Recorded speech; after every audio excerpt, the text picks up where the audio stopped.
मेरा नाम आशीष है। आशीष जी, आप कहाँ से? मैं नोएडा से हूँ सर।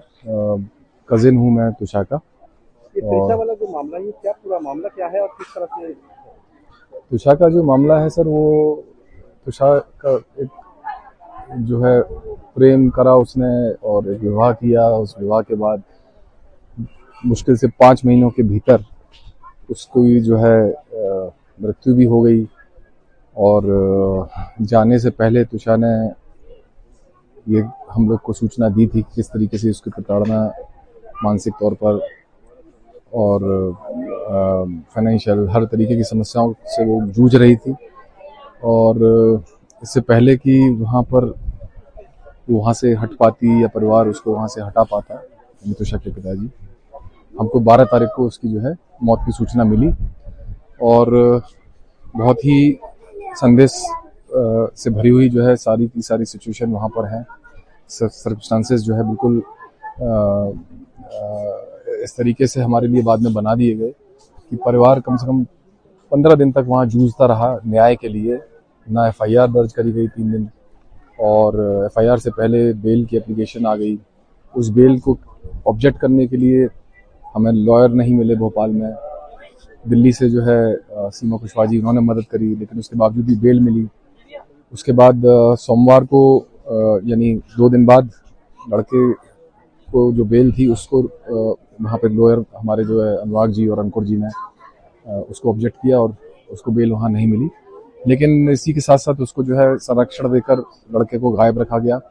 और हाई कोर्ट में फिर हम जब पहुँचे, हाई कोर्ट के एक जज के चैम्बर से जो है करीब 12 दिन बाद ये लड़का प्राप्त हुआ।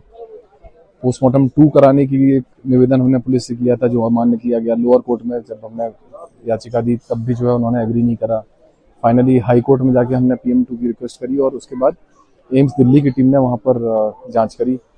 और काफ़ी जो है मीडिया से जो है बहुत अवेयरनेस बढ़ी थी इस केस की, जिसकी वजह से सरकार ने जो है यानी state government of Madhya Pradesh, उसने जो है सेंट्रल गवर्नमेंट से CBI की जांच करने के लिए निवेदन किया। और सुप्रीम कोर्ट ने भी सुओ मोटो इस केस को लिया।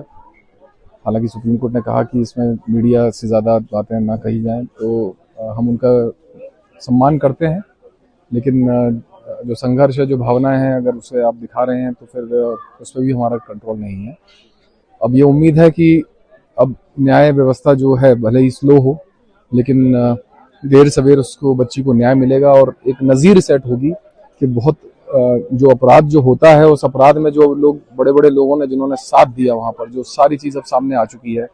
बड़े बड़े वहाँ जो जजेस अधिकारी थे, बड़े पोजीशंस पे बैठे हुए स्टेट गवर्नमेंट में और न्याय व्यवस्था में जो लोग थे, उन सबको भी ये मैसेज गया है कि पावर का अब्यूज जो है वो भी न्याय के खिलाफ कितना अनुचित है और आम आदमी का विश्वास किस तरीके से वो तोड़ता है।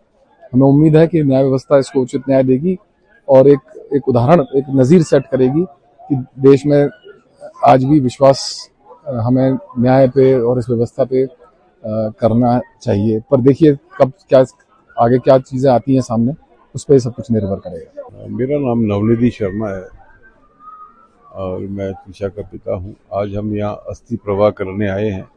तुषा को बहुत ज़्यादा लगाव था ऋषिकेश से, माँ गंगा से। वो हमें घंटों बैठी रहती थी माँ गंगा के किनारे, और उसने यहाँ ऋषिकेश में अपनी योगा क्लासेस भी की 300 आवर्स की। उसको भी ये स्थान बहुत प्रिय था, तो हमने उसकी इस भावना को देखते हुए यहीं अस्थि प्रवाह का निर्णय लिया। आज सारा परिवार मिलकर के उनका अस्थि प्रवाह एक श्राद्ध कार्यक्रम किया है। सर, केस की बात करें, केस में क्या लगता है कि न्याय लोकल पुलिस से कहें या न्याय की बात करें तो क्या कहीं ना कहीं मिलने की उम्मीद लग रही है? देखिए, अभी तो शुरुआत है। ये संघर्ष बहुत बड़ा है, बहुत बड़े लोग हैं और अभी तो पहला चरण है इसका, और हमारा संघर्ष अभी जारी रहेगा, अंत तक जारी रहेगा जब तक न्याय ना मिले।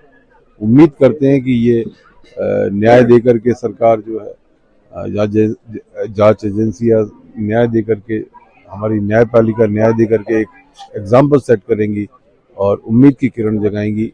क्योंकि एक बहुत बड़ा जो है एक सोशल ईवल है जो हमारे समाज में फैला हुआ है, दहेज हत्या। बहुत सारी बेटियों के लिए ये एक आशा की किरण बन के निकलेगी, ऐसी उम्मीद करते हैं। बेटी के बाप हैं आप और इतनी बड़ी लड़ाई लड़नी है, खासतौर से काफी प्रेशर डाला गया इस केस को लेकर लड़के पक्ष में, क्या कहेंगे? जी, वो तो संघर्ष तो देखिए आप लोगों की, मीडिया कर्मियों की, सभी मेरे देशवासियों के सहयोग से हम आज इस संघर्ष को यहाँ तक लेके आए हैं। उम्मीद आगे भी है कि हम इसको एक अंजाम तक लेके जाएंगे क्या नाम है आपका? और हम पीछे नहीं हटेंगे। हर्षित।